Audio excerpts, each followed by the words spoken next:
ओम शांति। प्यारे रूहानी भाई बहनों, आज की 30 मार्च 2026 की मुरली के मंथन में आपका स्वागत है। ओम शांति। रूहानी परिवार का इस बेहद के रूहानी मंथन में बहुत बहुत स्वागत है। अक्सर जब हम ज्ञान मार्ग में आते हैं या जब हम यज्ञ शब्द सुनते हैं ना, तो हमारे मन में एक बहुत ही भौतिक सा, एक फिजिकल सा दृश्य उभर कर आता है। जी हाँ, बिल्कुल दुनियावी तौर पर तो यही होता है। मतलब हम आग की लपटें देखते हैं, लकड़ियों को जलते हुए देखते हैं, मंत्रों का उच्चारण सुनते हैं और आहुति डालते हुए देखते हैं, है ना? सही कहा आपने। सदियों से हम सब यही तो मानते आए हैं कि यज्ञ का मतलब है बाहर जलने वाली कोई आग। बिल्कुल। लेकिन सोचिए क्या हो अगर एक ऐसा यज्ञ भी हो जिसमें कोई बाहरी आग न हो, मतलब कोई धुआं न हो, कोई स्थूल लकड़ी न हो। वाह, ये बहुत ही सुंदर विचार है। और फिर भी यह मानव इतिहास का सबसे बड़ा यज्ञ हो जो कहीं बाहर नहीं बल्कि हमारे और आपके भीतर चल रहा हो, हमारी चेतना में चल रहा हो। ये सचमुच एक बहुत ही गहरा और रूहानी विचार है। ज्ञान के इस सागर में ना हमें आज कोई जल्दबाजी नहीं करनी है। जी, बिल्कुल शांति से। बिल्कुल। आज हम बाबा की सूक्ष्म उपस्थिति को अपने बीच महसूस करते हुए इन ईश्वरीय महावाक्यों की गहराई में बहुत ही ध्यानपूर्ण तरीके से उतरेंगे। हाँ, क्योंकि ये कोई साधारण बात नहीं है। सही कहा। देखिए, बाहरी दुनिया के जो यज्ञ होते हैं ना, वो कुछ घंटों या कुछ दिनों के लिए होते हैं, लेकिन ये जो आंतरिक रूहानी यज्ञ है, ये तो एक निरंतर चलने वाली प्रक्रिया है। मतलब ये कभी रुकता नहीं है। जी, इसमें बाहर की कोई भौतिक चीज स्वाहा नहीं होती, बल्कि हमारी अपनी पुरानी सोच, हमारे विकार और हमारे जो पुराने संस्कार है ना, वो स्वाहा होते हैं। वाकई। और ये एक ऐसा आध्यात्मिक परिवर्तन है जिसे शायद बाहर की आंखें ना देख पाएं। जी हाँ, लेकिन एक जागृत आत्मा इसे हर पल अपने भीतर महसूस करती है। बिल्कुल। और इसी गहराई को छूने के लिए आज हम शिव बाबा के इस राजसव अश्वमेध अविनाशी रुद्र ज्ञान यज्ञ और स्वराज के असली अर्थ को डिकोड करेंगे। ये बहुत जरूरी है आज के समय में।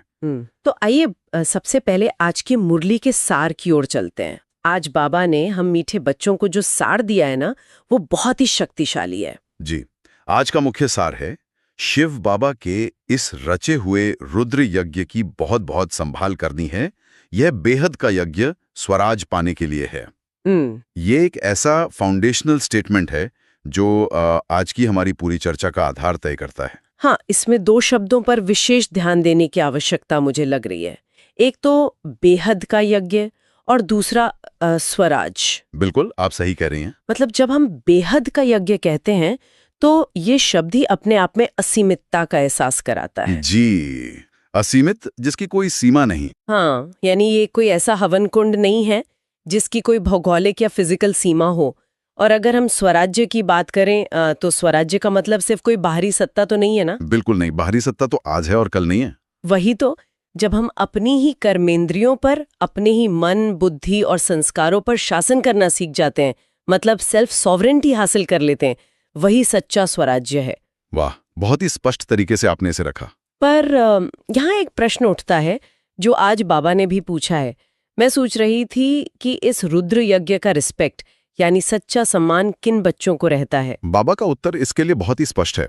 बाबा कहते हैं कि इस यज्ञ का रिस्पेक्ट उन्हें रहता है जो इसकी विशेषताओं को गहराई से जानते हैं। मतलब जो सिर्फ ऊपर से नहीं पर अंदर से समझते हैं। जी हाँ, जिन्हें यह गहरा एहसास है कि यह वह ईश्वरीय यज्ञ है जो एक साधारण आत्मा को कौड़ी से हीरे जैसा अमूल्य बना देता है। ओहो, कौड़ी से हीरा बनने का ये सफर, ये सच में बहुत कुछ सोचने पर मजबूर करता है। बिल्कुल।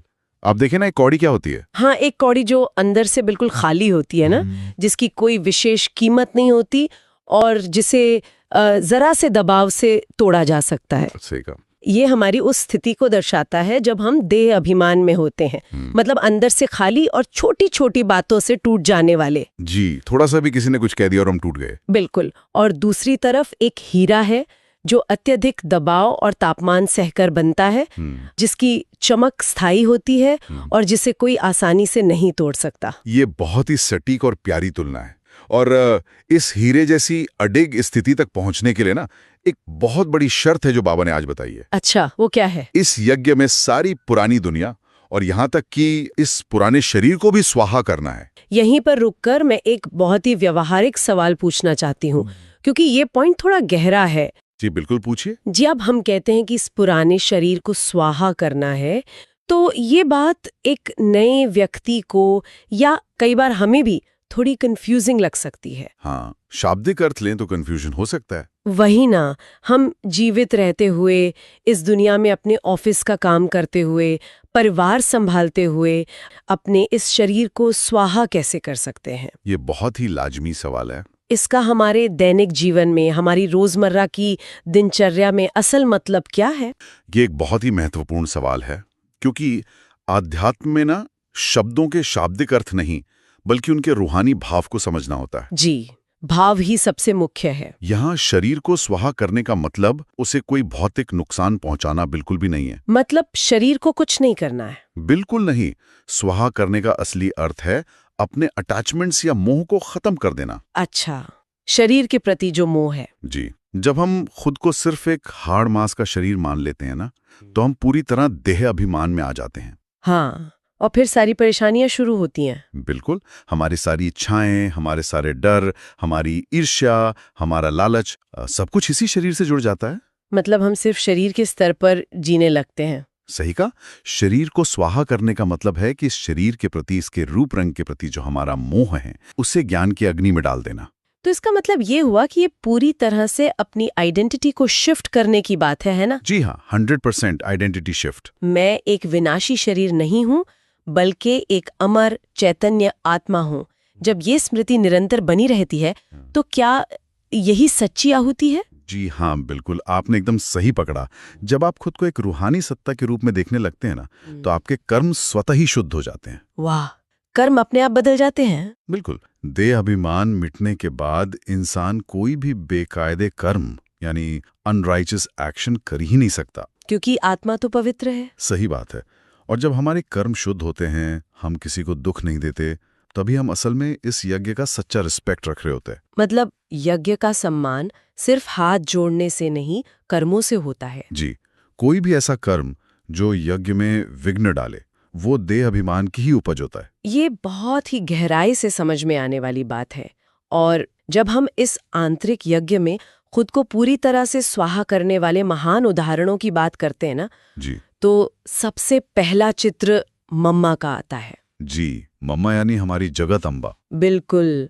आज की मुरली में भी माता ओ माता गीत का जिक्र है, और जगत अम्बा की महिमा पर कितनी सुंदर बात की गई है। जी, यहाँ जो बात सबसे अधिक ध्यान देने योग्य है ना, वो ये है कि आज दुनिया भर में लोग देवियों की मूर्तियों की पूजा करते हैं। हाँ, मंदिरों में कितनी लंबी लाइनें लगती हैं। बिल्कुल, लेकिन अगर हम उनसे पूछें कि वो देवी वास्तव में कौन थी, जी, उन्होंने जब इस धरती पर मानव जीवन लिया था, तो ऐसे कौन से महान और पवित्र कर्म किए कि आज भी उनकी इतनी पूजा हो रही है।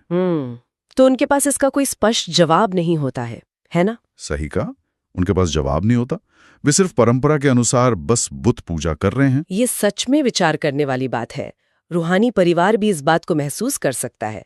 लोग बस मंदिरों में जाते हैं, अपनी भौतिक इच्छाओं की पूर्ति के लिए मांगते हैं और वापस आ जाते हैं। जी, बस मांगना ही लगा रहता है। लेकिन असल में मम्मा ने अपने जीवन में कितनी उच्च कोटि की पवित्रता धारण की, इस ईश्वरीय यज्ञ में अपना क्या अद्वितीय योगदान दिया, बिल्कुल, हर परिस्थिति में कैसे खुद को अडिग रखा, ये सिर्फ हम रूहानी बच्चे जानते हैं जो इस ज्ञान को गहराई से समझ रहे हैं। सही कहा। लेकिन मम्मा के इस महानता के पीछे का स्रोत क्या है, ये जानना भी उतना ही जरूरी है। जी, वो स्रोत कौन है? बाबा हमें याद दिलाते हैं कि इस विशाल यज्ञ का क्रिएटर सिर्फ मम्मा या ब्रह्मा बाबा नहीं है, बल्कि स्वयं माता पिता यानी वो निराकार शिव बाबा है।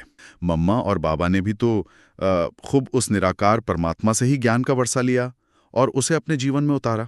अच्छा, तो मतलब ये सारा ज्ञान उस एक निराकार सोर्स से ही आ रहा है। बिल्कुल, वही अल्टीमेट क्रिएटर है। तो अगर हम अपनी पुरानी आइडेंटिटी को, अपने पुराने संस्कारों को मिटा रहे हैं, तो इसका मतलब है कि हम अपने अस्तित्व के पूरे ढांचे को फिर से बना रहे हैं। जी हाँ, पूरी तरह से नवनिर्माण। जिससे मुझे इस यज्ञ के पूरे नाम का अर्थ समझने की प्रेरणा मिलती है। इसे राजसु अश्वमेध अविनाशी रुद्र ज्ञान यज्ञ कहा गया है। जी, ये नाम अपने आप में बहुत भारी और रहस्यमयी लगता है दुनिया वालों को। हाँ, अगर मैं इसे एक उपमा मतलब एक एनालॉजी के जरिए समझूं, तो मान लीजिए एक शहर के बीचों बीच एक बहुत पुरानी जर्जर इमारत खड़ी है। आप उस इमारत की दीवारों पर थोड़ा बहुत पेंट करके या दरारों को सीमेंट से भरकर उसे सुरक्षित नहीं बना सकते, है ना? बिल्कुल नहीं, वो तो कभी भी गिर सकती है। आपको उसे पूरी तरह से गिराकर उसके बेसमेंट से लेकर टॉप फ्लोर तक एक नई शानदार इमारत बनानी ही पड़ती है। क्या ये यज्ञ वैसी ही एक प्रक्रिया है? ये बहुत ही शानदार और एकदम सटीक उपमा दी है आपने। अगर हम इसे और थोड़ा विस्तार दें तो वो पुरानी इमारत हमारी ये विकारी दुनिया और हमारे पुराने संस्कार हैं। हाँ, जो एकदम जर्जर हो चुके हैं। जी, और सिर्फ दीवारें ही नहीं, उस इमारत की पूरी अंदरूनी वायरिंग यानी हमारी सोचने समझने की जो प्रक्रिया है वो पूरी तरह से फॉल्टी हो चुकी है। मतलब हमारा थॉट प्रोसेस ही करप्ट हो गया है। बिल्कुल। आप फॉल्टी वायरिंग के ऊपर नया वॉलपेपर नहीं लगा सकते, वरना शॉर्ट सर्किट होकर आग लग जाएगी। सही बात है। ऊपर से सजाने से अंदर की खराबी नहीं जाती। बाहरी दुनिया के लोग, राजनेता या विचारक अक्सर बस ऊपर से पेंट करने की यानी सिर्फ नीतियां बदलने की कोशिश करते हैं। हाँ, कि बाहर से सब अच्छा दिखे। लेकिन इंसान की जो मूल फितरत है, उसके विकार हैं, वो नहीं बदलते। इस ज्ञान यज्ञ में वो पूरी फॉल्टी वायरिंग यानी सारी पुरानी दुनिया और पुरानी सोच की आहुति होनी है। मतलब ये एक तरह का कंट्रोल्ड डिमोलिशन है पुरानी सोच का। जी हाँ, बिल्कुल। और इसे अश्वमेध क्यों कहा गया है, मैं इसके बारे में सोच रही थी। प्राचीन काल में राजा जब अश्वमेध यज्ञ करते थे ना, तो वो अपना राज्य जीतने के लिए एक घोड़ा यानी अश्व छोड़ते थे। अच्छा। यहाँ रूहानी अर्थों में बाबा समझाते हैं कि अश्व हमारा ये चंचल मन है। ओहो, मन रूपी घोड़ा। जी, इस चंचल मन रूपी अश्व को ईश्वरीय याद के लगाम से कंट्रोल करके हम खुद पर जीत हासिल कर रहे हैं, यानी अपना स्वराज्य प्राप्त कर रहे हैं। वाह, ये सच में बहुत बड़ा ट्रांसफॉर्मेशन प्रोसेस है। और सबसे खूबसूरत बात यह है कि मम्मा बाबा और सभी रूहानी बच्चे इसी यज्ञ के द्वारा अपना भविष्य हीरे जैसा बना रहे हैं। बिल्कुल, यही इस यज्ञ की प्राप्ति है। लेकिन यहाँ एक बहुत बड़ा और सूक्ष्म ट्विस्ट आता है जिस पर मैं आपका विचार जानना चाहूंगी। जी बताइए।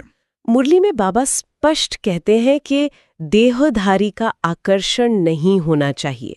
साकार यानी ब्रह्मा बाबा का भी मुरीद नहीं बनना है। जी हाँ, ये बहुत ही सूक्ष्म पॉइंट है। सिर्फ एक निराकार बाप को याद करना है, मतलब मामेकम याद करो। यही वो जगह है जहां आना बहुत सी आत्माएं अटक जाती हैं या कंफ्यूज हो जाती हैं। हाँ, क्योंकि कई बार मन में ये विचार आ सकता है कि अगर निराकार शिव बाबा ही सब कुछ देने वाले हैं, वही ज्ञान के सागर हैं, तो फिर इस साकार यानी ब्रह्मा बाबा की क्या जरूरत है? बिल्कुल, ये सवाल अक्सर उठता है। हम डायरेक्ट शिव बाबा से कनेक्शन क्यों नहीं जोड़ लेते? व्यवहारिक रूप से सोचें तो ये बहुत ही लॉजिकल सवाल लगता है शुरू में। जैसे अगर मैं इसे कॉर्पोरेट दुनिया की एनालॉजी से देखूं, अगर मुझे किसी कंपनी के सीधे सीईओ से बात करने का मौका मिल रहा है और सीईओ खुद सामने मौजूद है, तो मैं मैनेजर के थ्रू क्यों जाऊं? मैं सीधे टॉप मैनेजमेंट से ही डील करना चाहूंगी ना। ये एनालॉजी सुनने में अच्छी लगती है, लेकिन आध्यात्मिक स्तर पर इसकी कार्यप्रणाली थोड़ी अलग होती है। अच्छा, वो कैसे? अगर हम इसे गहरे रूहानी अर्थों में समझे ना, तो निराकार परमात्मा जो अशरीरी हैं, उन्हें अपना ज्ञान देने के लिए, हम साकारी बच्चों से संवाद करने के लिए एक भौतिक माध्यम की आवश्यकता होती है। एक रथ की जरूरत होती है। जी, वो निराकार हैं, उनका अपना कोई मुख तो है नहीं, इसलिए उन्हें ब्रह्मा बाबा का रथ चाहिए। हाँ, ये तो स्पष्ट है कि वो बोलेंगे कैसे। लेकिन यहाँ जो सबसे बड़ा कैच है, ज्ञान सुनने के बाद हमें अपना कनेक्शन सिर्फ उसी एक निराकार सोर्स यानी शिव बाबा से ही जोड़ना है, यानी परमात्मा के असली ज्ञान को खो देंगे। है ना? बिल्कुल सही। सोचिए, ब्रह्मा बाबा खुद भी निरंतर शिव बाबा को ही याद करते हैं। हाँ, उनका अपना पुरुषार्थ भी तो चल ही रहा था। जी, उनका अपना पुरुषार्थ भी उसी निराकार से जुड़ा है। तो अगर हम ब्रह्मा बाबा को ही अपनी मंजिल मान लेंगे, तो हम उस अनंत और निराकार स्रोत तक पहुंच ही नहीं पाएंगे। वाह, ये बात तो दिल में उतारने वाली है। रथ का सम्मान करना है, माध्यम की कदर करनी है, लेकिन हमारी अल्टीमेट याद, हमारा योग सिर्फ उस एक अलिफ यानी निराकार पिता के साथ ही होना चाहिए। देहधारी से सिर्फ भगवान का परिचय मिलता है। हाँ, जी हाँ, परिचय मिलता है, लेकिन आत्मा पावन सिर्फ निराकार की याद से ही बन सकती है। ये बहुत ही स्पष्ट करने वाला बिंदु था। मुझे लगता है कई रूहानी भाई बहनों को इस बात से बहुत क्लैरिटी मिली होगी। जी, बाबा का ज्ञान है ही इतना स्पष्ट। अब जब हम इस यज्ञ की संभाल की बात करते हैं तो बाबा के जो महावाक्य है ना, वो बहुत ही सख्त और गहरे हैं आज। बिल्कुल। मर्यादाओं को लेकर बाबा बहुत स्पष्ट रहते हैं। बाबा कहते हैं कि यज्ञ का एक पैसा भी बिना पूछे उठाना व माता पिता की छुट्टी बिगर किसको देना महान पाप है। मैं सोच रही थी, इतनी सख्ती क्यों? एक रूहानी मार्ग में पैसों या भौतिक चीजों के लेकर इतने कड़े नियम क्यों हैं? इसके पीछे की साइकोलॉजी और जो कर्मों की गुह्य गति है ना, उसे समझना बहुत जरूरी है। ये सिर्फ एक सिक्के या किसी भौतिक वस्तु की बात नहीं है। ये असल में नियत, ईमानदारी और आत्मा की शुद्धता की बात है। मतलब अंदर की सफाई की बात है। बाबा एक बहुत गहरी बात कहते हैं, दिल साफ होगी तो अंत घड़ी कुछ भी सामने नहीं आएगा। मतलब जो कुछ हम छुपाते हैं, जो चालाकी करते हैं, जी, और वो हमारे अवचेतन मन में बैठ जाता है। बिल्कुल, एकदम सही। जब हम कोई भी बेकायदे काम करते हैं, कोई चीज बिना पूछे ले लेते हैं, तो भले ही बाहर की दुनिया में किसी ने हमें ना देखा हो, हाँ, दुनिया को तो कुछ पता नहीं चलता। जी, लेकिन अंदर हमारा अपना ज़मीर, हमारी अपनी चेतना हमें खाती रहती है। वो अपराध बोध अंदर ही अंदर चलता रहता है। बिल्कुल, वो दुविधा, वो अपराध बोध जिसे बाबा कीचड़ पट्टी कहते हैं, वो आत्मा पर एक भारी बोझ बन जाता है। ओहो। और अंत समय में जब आत्मा को शरीर छोड़ना होता है ना, तब यही सूक्ष्म बोझ आत्मा को उड़ने नहीं देता, उसे सजा का एहसास कराता है। ये तो बहुत ही डराने वाला, लेकिन साथ ही हमें गहराई से जगाने वाला सच है। जी, इसीलिए बाबा इतना सावधान करते हैं। इसी बात से जुड़ा है गरीब निवास का कॉन्सेप्ट। मुझे मुरली का ये हिस्सा सच में बहुत दिल को छू लेने वाला लगा है। हाँ, ये बहुत ही प्यारा हिस्सा है। कैसे बाबा कहते हैं कि अगर कोई गरीब माताएं खुशी और सच्ची भावना से 2 मुट्ठी अनाज भी लाती हैं या 1-2 रुपया भी देती हैं, तो वो पद्मपति बन जाती हैं। जी बिल्कुल। मतलब परमात्मा कभी आपका बैंक बैलेंस या अमाउंट नहीं देखता, वो सिर्फ आपकी सच्ची भावना देखता है ना? ये दुनियावी सोच से बिल्कुल अलग एक पैराडाइम शिफ्ट है। हाँ, दुनिया में तो सब कुछ पैसों से तौला जाता है। बाहर की दुनिया में दान अक्सर वो करते हैं जिनके पास बहुत धन है, और दुर्भाग्य से उस दान में कई बार अहंकार छुपा होता है। बिल्कुल, वो चाहते हैं कि उनका नाम हो। जी, लोग चाहते हैं कि उनका नाम बड़े अक्षरों में दीवारों पर लिखा जाए, उन्हें मंच पर बुलाकर सम्मान मिले। लेकिन ईश्वरीय दरबार में एक गरीब व्यक्ति भी अपनी सच्ची भावना, अपने शुद्ध भाव से इतना कुछ प्राप्त कर सकता है जो बाहर के करोड़ोंपति भी नहीं पा सकते। वाह, इसीलिए तो परमात्मा को प्यार से गरीब निवास कहा गया है। जी हाँ, ये पूरा जो ईश्वरीय सिस्टम है ना, ये स्थूल धन पर नहीं बल्कि रूहानी भाव पर काम करता है। भाव ही सब कुछ है। जब कोई गरीब माता अपने हिस्से का थोड़ा सा भी अन्न या धन सच्ची दिल से ईश्वर के कार्य में लगाती है, तो उसका वो एक दाना मोहरों के बराबर हो जाता है। क्योंकि उसने अपना सब कुछ भाव से हित दे दिया। बिल्कुल, सच्ची दिल पर ही साहेब राजी होता है। झूठ, दिखावा या चतुराई यहाँ 1% भी नहीं चल सकती। और ये सच्ची दिल ही हमारे उत्थान का कारण बनती है। इसी पतन और उत्थान के चक्र को बाबा सीढ़ी के चित्र के माध्यम से भी समझाते हैं आज। जी, सीढ़ी का चित्र बहुत ही महत्वपूर्ण है इस ज्ञान में। बाबा याद दिलाते हैं कि कैसे भारत, जो कभी हीरों के महलों वाला था, जहां अपार सुख और शांति थी, जहां लक्ष्मी नारायण का राज्य था, वो आज कितना गरीब और कंगाल हो गया है। बिल्कुल, भौतिक रूप से भी और आध्यात्मिक रूप से भी। ये पतन का चक्र कितना स्पष्ट दिखता है। इस पतन और उत्थान के चक्र को गहराई से समझना ही तो सच्चा ज्ञान है। आज आप बाहर की दुनिया में देखिए जी, क्या हो रहा है बाहर।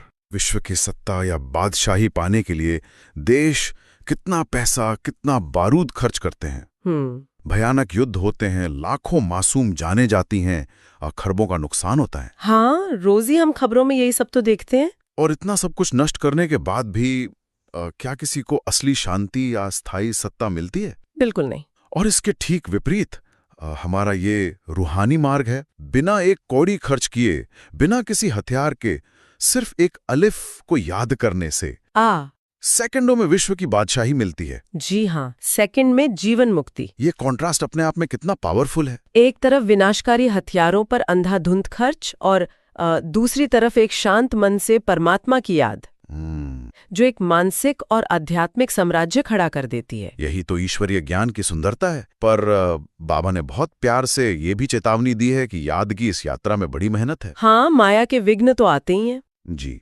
कई बच्चे अपने को मियाँ मिट्ठू समझते हैं, यानी खुद ही अपनी तारीफ करते रहते हैं कि हाँ, हम तो बहुत अच्छे हैं, हमारा योग बहुत अच्छा है। मतलब एक सूक्ष्म अहंकार आ जाता है। बिल्कुल, लेकिन माया के विघ्न बहुत सूक्ष्म होते हैं। जब तक देह अभिमान पूरी तरह से मिट नहीं जाता, तब तक सच्ची और निरंतर याद टिक नहीं सकती। तो इस सारी गहरी चर्चा का हमारे व्यवहारिक जीवन में क्या अर्थ है, मैं यही सोच रही थी। जी, हम इन ऊंचे सिद्धांतों को अपनी दिनचर्या में कैसे उतारें?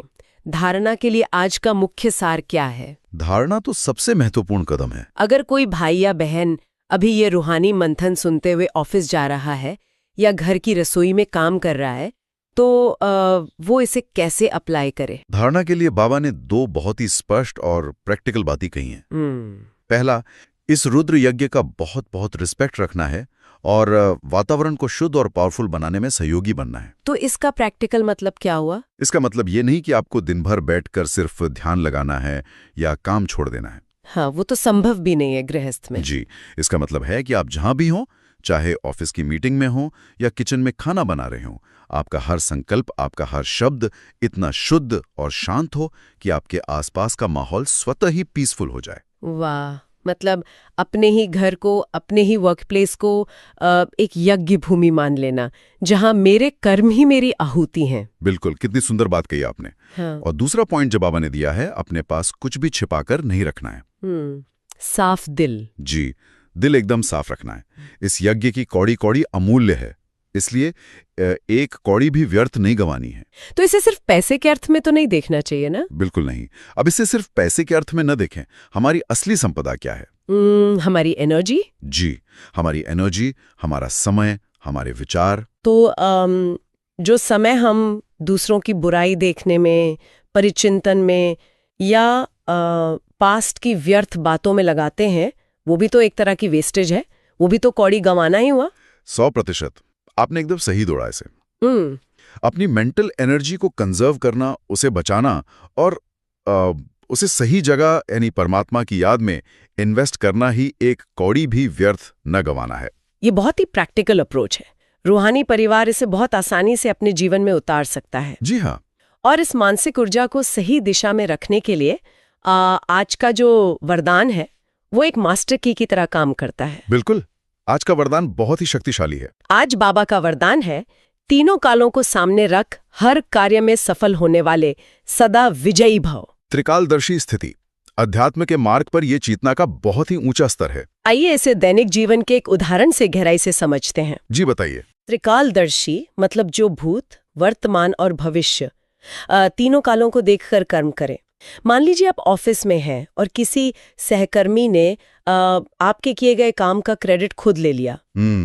ये बहुत ही आम स्थिति है आजकल के वर्कप्लेस में। जी, दुनिया में लोग आमतौर पर ऐसे समय में सिर्फ वर्तमान पल को देखकर तुरंत रिएक्ट कर देते हैं, गुस्सा करते हैं, झगड़ा करते हैं या अंदर ही अंदर कुढ़ते रहते हैं, है ना? बिल्कुल, उनका सारा ध्यान सिर्फ उस एक पल पर होता है। हाँ, वर्तमान पल कहता है लड़ो, अपना हक मांगो, गुस्सा करो।